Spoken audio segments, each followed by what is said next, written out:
22절에 보시면은 작정된 대로 간다 이렇게 나와 있죠. 인자는 그리스도를 이야기하는 것이 되겠고요. 예수님께서는 하나님의 작정하신 대로 간다. 그러나 그를 파는 그에게는 화가 있을 것이다. 물론 이 사람은 가룟 유다를 이야기하고 있죠. 오늘 이 작정이라는 단어를 좀 생각해 보려고 그래요. 여러분, 작정 그러면은 하나님께서 무언가를 행하시려고 결정하셨다는 뜻이 되겠지요. 그게 작정이죠.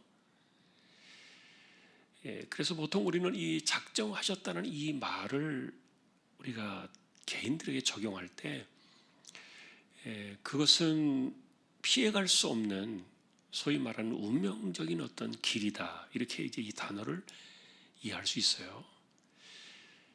그러나 하나님의 작정하심 속에는 그런 것들이 들어있기도 하지만, 그러나 그 하나님의 작정하심이 이 세상에 그리고 그것에 해당되는 사람들에게 알려졌을 때 그것을 인식하는 사람들이 그것을 따라갈 수도 있고 버릴 수도 있어요. 작정은 그래서 내가 안 한다고 해서 해도 되는 게 아니라는 거예요. 다시 말하면 여러분, 예를 들면은 이 누가복음의 같은 본문입니다만 이 같은 장에서 예수님께서 이 잔을 내게서 지나가게 하옵소서 기도를 드리잖아요. 겟세마네 동산에서. 그런데 이 누가복음은 이제 우리가 그 뒤에 보시면 이제 자세히 나옵니다만 굉장히 아주 얼마나 예수님이 치열하게 기도를 드리셨는가를 말해주고 있어요. 그 땀이 핏방울처럼 떨어졌다.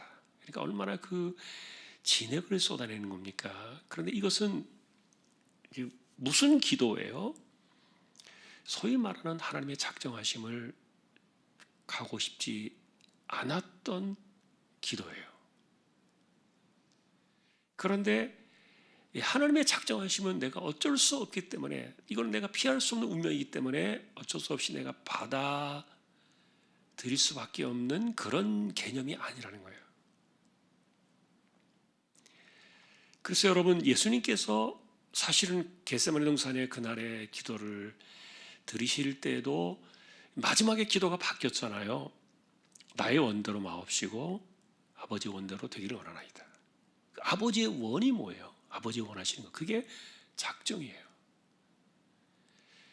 하나님의 작정하심이 내 안에서 이루어지기를 내가 이제 바란다, 그런 뜻이에요. 그러니까 하나님의 작정하심을 알고 그 작정하심이 내 안에서 이루어지기를 바라는 것은, 그것은 그 사람의 동의와 그 다음에 순종이 들어있어요.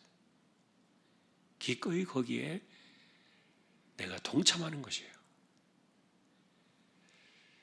그러나 이 유다의 이야기는 좀 달라요. 유다의 이야기는 하나님의 작정하심을 그가 몰랐을까? 아니에요. 예를 들면 여러분, 우리가 이 인자가 고난을 받고 배신의 길을, 배척의 길을 가실 것이라고 예고했을 때, 구체적으로 십자가에 죽을 것이라고 말했을 때 베드로가 나왔잖아요. 손을 들고 말하면서 안 됩니다. 막아선 것이죠. 그때 예수님은 뭘 이야기한 겁니까? 하나님의 작정하심을 이야기한 거예요. 하나님의 작정을 이야기했어요. 그러나 베드로는 안 된다 그랬어요. 그때 예수님께서 베드로에게 사탄이라고 말씀하시고 책망하시고 그것을 바로잡아 주셨기 때문이지, 그냥 내버려 두면 베드로는 하나님의 작정하심이 뭔가를 알면서도 그 길을 자기가 가지 않는 거예요. 동의하지 않는 거예요. 유다의 경우가 그렇다는 거예요. 그래서 이런 것들을 유다만 몰랐을까? 아니에요. 그럼 베드로에게만 해당되는 이야기였을까? 아니에요. 베드로의 생각이 사실은 제자들의 생각이었고 다 똑같은 생각이었을 거예요. 불행하게도 여러분, 예수님께서는 이 마지막 성찬을 진행하시기 전에 제자들의 발을 씻어주셨어요. 그리고 너희도 이와 같이 하라, 그렇게 말씀해 주셨는데, 그런데 이와 같이 하라는 그 말은 실제로 발을 씻어주라는 세족식을 하라는 얘기가 아니었어요. 근데 지금도 사람들이 세족식이에요. 근데 세족식을 하면은 좋은 점은 있어요. 뭐냐면은 발을 닦아주면은 굉장히 사람이 겸손해져요. 그리고 발을 내놓는 사람의 입장에서는 굉장히 좀 미안한 마음이 들어요. 저도 세족식 해봤어요. 발을 닦아주는 사람한테 제 발을 내놓는 게 굉장히 부끄러워요. 발이 뭐 못생겨서 그런 게 아니에요. 인간적으로 생각할 때 이 발 자체는 험하게 그냥 굴리면서 살아가는 곳이 발이잖아요. 신발이 없기 전에는 바닥이 지러도, 그리고 온갖 안 좋은 오물이 있어도 밟고 그냥 가야 되는 거예요. 발이 그래요. 그래서 이 발은 온갖 세상의 더러운 것들을 밟고 그냥 지나가는 우리 신체의 일부분 가운데 유일한 그곳이 발이었기 때문에, 그래서 이 발은 어떤 세속의 때가 묻는 것들을 상징하잖아요. 그래서 발을 씻어주셨던 것은 세상으로부터 묻는 그 죄악들을 씻어내는 영적인 그런 기능을 하고 있잖아요. 예수님께서 가르쳐 주셨어요. 그것도 발을 씻어내신 것은 죄를 씻어내는 것과 같다, 이렇게 표현하신 거예요. 그리고 모세 역시 하나님 앞에 설 때 그 발의 신을 벗어라 라고 말했던 건 세상에 묻었던 그런 것들을 내려놓으라는 그런 의미들도 있는데,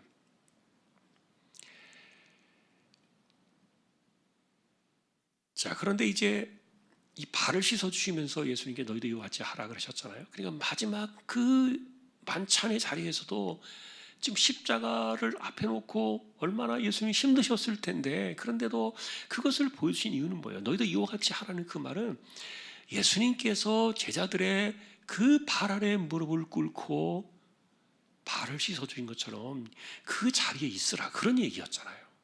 그러니까 그 이상을 넘어서지 말아라, 이것은 계속되는 가르침이었어요. 심지어는 이 마지막 때에도 우리가 보신 이 22장의 그 뒷부분에도 바로 여러분이 보시면은 24절에 보시면 그게 나오는데, 누가 크냐 다툼이 또 일어났어요. 있을 수 없는 일이에요. 근데 왜 이런 일들이 부딪히냐면은 하나님의 작정하심은 인간의 본성과 많이 부딪혀요.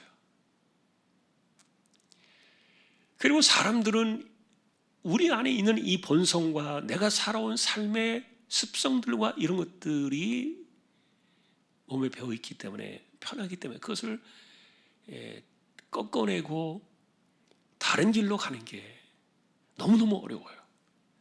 그런데 하나님의 말씀과 하나님의 뜻과 이런 것들이 거의 그렇잖아요. 실제로 하나님께서 우리의 비유를 맞추시기 위해서 우리에게 이렇게 맞추면서 따라오는 내용들이 뭐가 있겠습니까? 거의 없어요.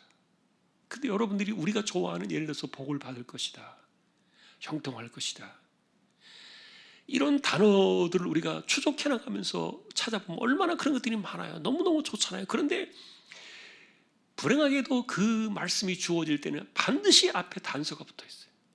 이건 안 봐요, 사람들이. 그거를 보지 않고 형통한다는 그 단어만 보는 거예요. 그러니 그것만 가져오려고 그러니까 인간의 본성은 자꾸만 그렇게 가는 거예요. 그래서 하나님의 이 작정하심이라는 개념은 우리가 하나님의 뜻을 알았을 때 거기에 내가 기꺼이 동참하고, 그리고 내가 기꺼이 순종하고, 그래서 모르고 끌려가는 것이 아니에요. 작정하심은, 하나님의 작정하심은 모르고 끌려가는 게 아니에요. 왜냐하면 하나님은 다 우리 알게 해주세요. 깨닫게 해주세요. 내가 모르는데 나도 모르는 사이에 이렇게 하나님의 작정하심이 나를 이렇게 이끌어갔다.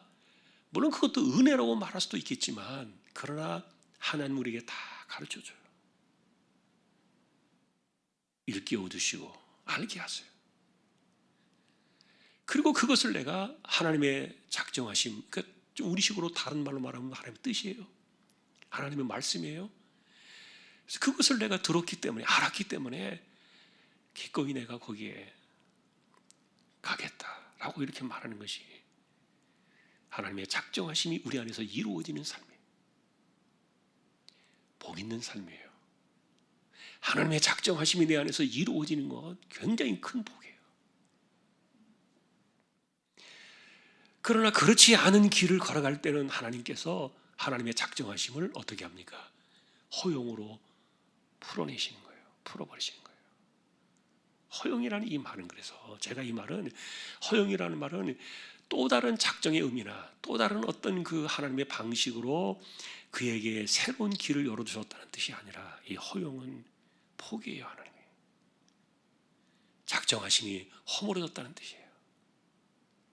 유다에게서는 그래서 하나님의 작정하심이 허물어진 거예요. 가룟 유다는요, 하나님의 작정하심을 알고 있었지만 그것을 자기의 것으로 허물어버린 거예요. 그러니 이런 사람에게는 무슨 결과가 오겠습니까? 화가 있을 밖에 없습니다. 화가 있을 것이다. 뭐가 돌아오겠습니까? 모세가 백성들에게 이 하나님의 작정하심에 대한 말씀들을 선포할 때, 이거는 우리를 위한 하나님의, 우리에게 주시는 행복이다 그랬어요. 복이다. 그러나 사람들은 그것을 복으로 여기지 않았어요. 아까도 말했던 것처럼 복이라고 말하는 그 내용은 귀에 쏙쏙 들어와요. 그러나 그 앞에 반드시 단서가 있어요. 여러분이 성경 보시면서 앞에 나와 있는 단서가 있다는 것들을 본 적이 없는 그런 구절이 혹시 있으면 한번 갖고 와보세요. 반드시 있어요. 심지어는 이신칭의의 이 은혜조차도요, 우리 안에 믿음이라는 단서가 있어요. 그러니 하나님의 이 구원하심의 작정, 이 하늘의 놀라운 이야기 아닙니까? 하나님의 아들이 이 땅에 오셔서 인간을 대신하여 자신의 몸을 희생 제물로 내어주시고, 그 피값으로 우리의 죄를 씻어내시고 우리에게 값없이 하나님의 자녀가 되게 하시는 이 은혜를 주시는 이 놀라운 이신칭의 사건도요, 믿음이라는 조건이 있어요. 전제가 있어요. 하나님께서 행하신 이 놀라운 작정하심의 이 일들을 사람들이 알면서도 그것을 내가 받아들이는, 이것이 하나님의 작정하심이 내 안에서 이루어지는 이신칭의 은혜고, 그거를 알면서도, 하나님의 작정하심이 무엇이라는 사실을 알면서도 그것을 내가 받아들이지 않는 이런 사람들에게 하나님이 그들을 그냥 풀어내시는 거예요. 좋지 않은 의미의 허용이에요. 참, 그래서 우리가 이 말씀을 큰 의미로 놓고 보면은, 사실은 우리가 삶 속에서 하나님의 작정하심과 말씀을 알면서도 이것을 그냥 뭉개버리는 이런 경우가 사실은 있을 거예요. 적지 않을 것이다, 그런 생각은 들어요. 그럼에도 불구하고 사실은 우리가 이런 말씀들을 바라볼 때, 이 가룟 유다의 이 사건은 그래서 굉장히 우리에게 중요한 교훈을 안겼어요. 끝까지 그가 이 하나님의 작정하심을 뭉개버릴 때에는 하나님이 그냥 내버려 두신다는 거예요. 무서운 겁니다, 이게. 왜요? 충분히 알릴 만큼 알렸어요. 충분히 보여줄 만큼 다 보여주었어요. 그리고 온 인격으로 이 모든 것들을 다 알 수 있을 만큼, 정말 이분이 하나님의 아들이 아니고선 도저히 불가능한 일들을 그들에게 보여주었어요. 사람의 힘으로 해낼 수 없는, 이건 하나님의 아들이 아니고서는 도저히 해낼 수 없는 그런 일들을 얼마나 많이 보여주었습니까? 이거를 모르면은, 이거는 3살 배기 애들도 그냥 몇 번 깨닫게 하면 알 수 있는 그런 일들이에요. 인간이 그렇게 어리석지 않아요. 다 알아요. 그런데 알면서도 그거를 하지 않을 때 소위 말하는 버리시는 거예요. 작정하심의 그 사건을 그에게는 풀어버리는 거예요. 허용이에요. 무서운 이야기입니다. 그래서 여러분, 우리가 지난번에도 믿음에 대한 히브리서 이야기를 보면서 어떤 사람이 다시는 회개해도 소용이 없다 그랬습니까? 다시는 돌아올 수 없다고 말했습니까? 물론 돌아오지 않을 거예요. 그런 사람들은. 어떤 사람이 그랬습니까? 하늘의 빛을 본 사람들 그랬어요. 성령에 참여한 사람들, 은혜를 맛본 사람들, 하늘에 신령한 일들을 경험했던 사람들, 이런 사람들이 하나님의 이 아들의 이 십자가의 사건, 이 놀라운 하늘의 사건들을 다시금 무시하거나 짓밟아서 그것을 십자가에 하나님의 아들 다시 못 박는 이런 일들이 일어나면 절대로 안 된다 그랬어요. 깨달은 자들에게 하나님께서 우리에게 원하시는 것은 순종이에요. 그리고 하나님의 작정하심 속에 우리가 기꺼이 동참하기를 원하시는 거예요. 여러분, 그게 믿음이잖아요. 성경은 그래서 우리의 지식을 채우는 것이 아니에요. 이거는 그냥 아름다운 보석이 아니에요. 다시 말하면 장식품이 아니라는 거예요. 성경은 우리에게 양식이에요. 피가 되고 살이 되는 거예요. 아름답게 보여지고 아름답게 차고 다니는 그런 외적인 화려한 것이 아니에요. 우리의 삶에 녹아들고 내 인생의 전부가 되어진 이런 것들이 하나님의 말씀이고 하나님의 작정하심이죠. 오늘도 우리는 이 말씀을 기억하면서요, 유다 같은 사람들이 있다. 세상에서 제일 불행한 사람들. 차라리 몰랐더라면, 차라리 알지 못했더라면 이 사람은 차라리 깨우칠 기회라도 있을 텐데, 이 사람 알 거 다 알았어요. 볼 거 다 봤어요. 들을 거 다 들었어요. 그런데도 하지 않았어요. 어떻게 합니까, 이 사람을? 오늘도 우리는 그래서 진짜 믿음이라는 것이 뭐냐? 제가 믿음이라는 게 그냥 정말 어떻게 허공에 떠 있는 그런 것이 아니잖아요. 그래서 우리의 삶 속에서 믿음을 실현하며 산다는 거 참 중요해요. 굉장히 중요해요. 오늘 이제 이 주제 내용은 그렇습니다만, 오늘도 이제 그 목사님들 몇 사람 만나서 설교에 대한 그 모임 이야기를 나누면서, 작년에도 제가 그런 생각이 들었어요. 작년에 무슨 생각이 들었냐면은, 너무 막 그 코로나가 터지면서 강제로 막 모든 것들을 폐쇄시켰잖아요. 예배 작년에 저희 못했잖아요. 재작년이죠. 그러니까 벌써 2019년도에, 2020년도에 거의 예배를 못한 적도 있잖아요. 그런 일들을 보면서 속으로 생각하기를, 이게 정말 666으로 간다, 그런 생각이 있었는데, 최근에 또다시 백신 패스 이런 이야기들이 나오고 이러면서 이것이 이제 완전하게 정착하지는 않았지만 이 가는 모양이 꼭 666으로 가요. 계시록에.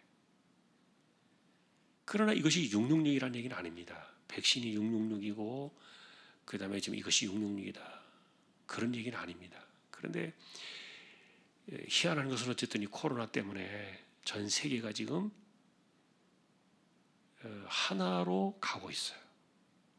하나의 권력으로 가고 있고, 그리고 권력자들이 이 코로나를 통제하는 가운데 사람들을 전체적으로 하나로 묶어서 통제하려는 그런 움직임들이 있어요. 그래서 주목해 보고는 있습니다만, 아직 뭐가 666이다 이런 건 아닙니다. 그런데 지금 모양이 그렇다는 거, 모양이. 그래서 저는 이런 것들을 볼 때요, 어쩌면 이것이 여름이 다가올 때 무화과 나무가 무성한 것을 보면 안다, 그렇게 말했다는 것이 아닌가, 이런 생각도 들어요. 물론 이것이 오래 갈 수도 있어요. 시간이 더 지나갈 수도 있어요. 다시 안정이 돌아왔다가 또 이렇게 될 수도 있어요. 그러나 이 코로나 시대의 이런 사건들은요, 반드시 권력자들에게 무서운 학습의 시간을 주었어요. 명분만 있으면 언제든지 우리 마음대로 통제할 수 있다. 이 무서운 그런 교훈을 남겼어요.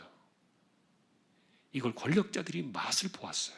절대로 포기하지 않을 겁니다. 이렇게 좋은 것을 어떻게 포기하겠어요? 이것이 꺾어질 수는 있어요. 그리고 더 많은 시간이 필요할 수도 있어요.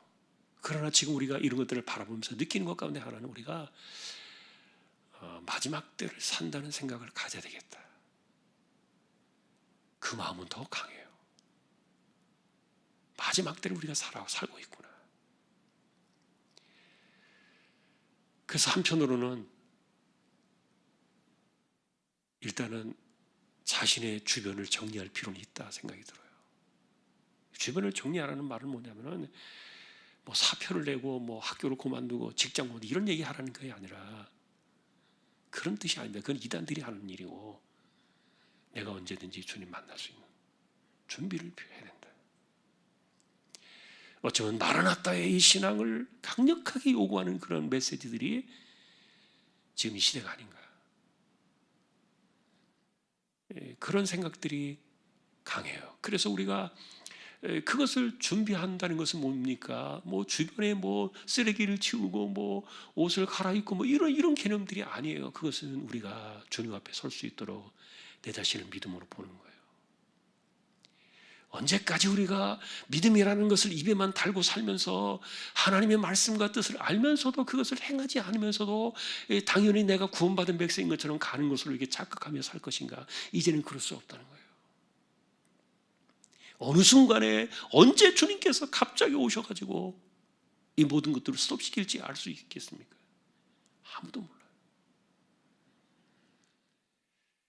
그렇기 때문에 이제 진짜 우리가 내가 말로만 믿음 그렇게 말하는 것이 아니라 진짜 믿음을 확증해 줘야 하는 그런 시대가 되었구나. 우리가 그런 생각을 좀 하면서요. 내 믿음으로 언제나 마라나타의 신앙 주여 오시옵소서. 주님 오신다 그러면 겁이 덜컥 나가지고 내가 좀 할 것도 있고 정리할 것도 있고 치워야 될 것도 있고 내가 다시 뭐 해야 될 것들이 많은데 이런 생각들이 복잡하게 있으면 안 되잖아요. 그러니까 언제든지 정말 심플해져야 돼요. 딱 심플하게. 그래서 주님과 나와의 관계 속에서 내가 정말 믿음으로 똑바로 걸어가고 말씀을 할 때 그것을 내가 무시하지 않고 이 가룟 유다 같이 이런 그 불행한 인생들이 정말 화가 미치는 그런 인생들이 하나도 없어야 되겠고요. 예수님처럼 하나님의 작정하심을 내 삶에 고스란히 받아들이는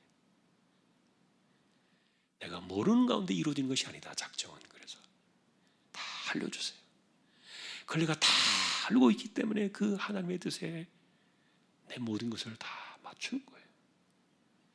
이게 하나님의 작정하심이 내 삶에 이루어지는 방식이에요. 그런 삶을 살아가고 준비하는 것이 이 혼란의 시대, 마지막 세대. 뭐 100년 있다가 주님이 오실지 아니면 몇백 년 더 지나갈지 그것은 모르겠지만 그러나 지금 우리가 처해 있는 이 세대 속에서 우리는 그런 경각심을 가지고 그렇게 믿음으로 서야 되겠다. 그것은 들려오는 세상으로부터 들려오는 경고음이에요. 그래서 오늘도 우리는 하나님의 작정하심을 따라가던 예수님과 하나님의 작정하심을 파괴시키고 허물어 버리던 가룟 유다, 이 두 사람의 이야기가 대조되어 있던 이 사건 속에서 교훈을 삼고요, 우리의 믿음을 바르게 또 세우는 저와 여러분들이 될 수 있기를 주님의 이름으로 축원합니다. 우리 찬송 한 장만 하고 기도를 하겠습니다.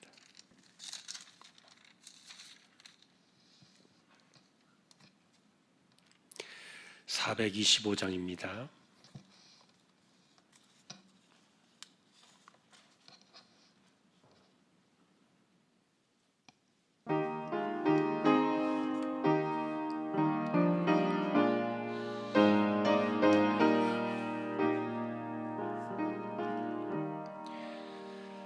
주님의 뜻을 이루소서.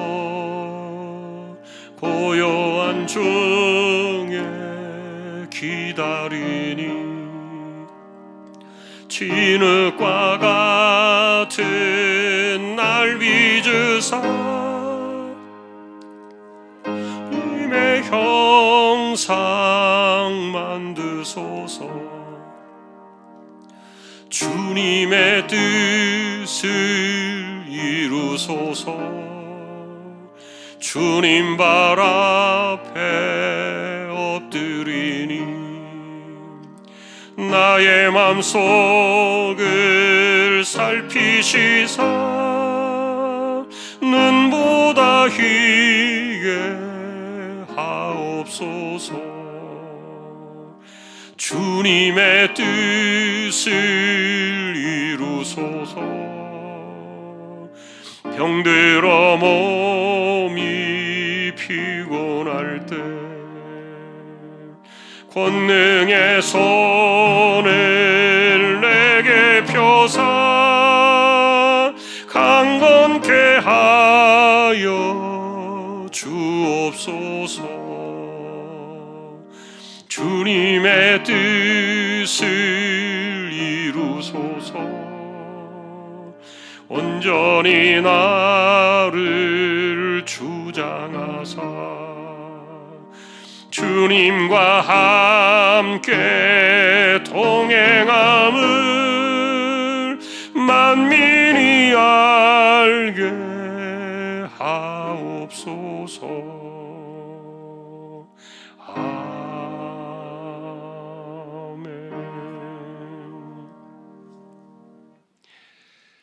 오늘도 우리 기도하실 때 우리가 함께 기도하시던 내용들, 특별히 주일학교 위해서도 기도해 주시고요. 올 한 해 하나님의 은혜 가운데 좀 안정될 수 있도록 기도해 주시고, 아픈 분들, 또 어려운 분들, 가난한 사람들 하나님께서 힘을 주시도록 우리 함께 기도 한 10분 정도 통성으로 함께 기도로 나아가도록 하겠습니다. 기도하십시다.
우리 주님 예수 그리스도의 은혜와 하나님 아버지의 사랑과 성령님의 감화 감동, 위로, 인도, 교통, 충만하심이 하나님의 작정하심대로 인생을 내어드려 온전한 믿음을 확증하며 승리하기를 소망하는 우리 모든 심령들, 조항의 가족들 위해 새초부터 새말까지 영원하도록 함께 있을지어다. 아멘.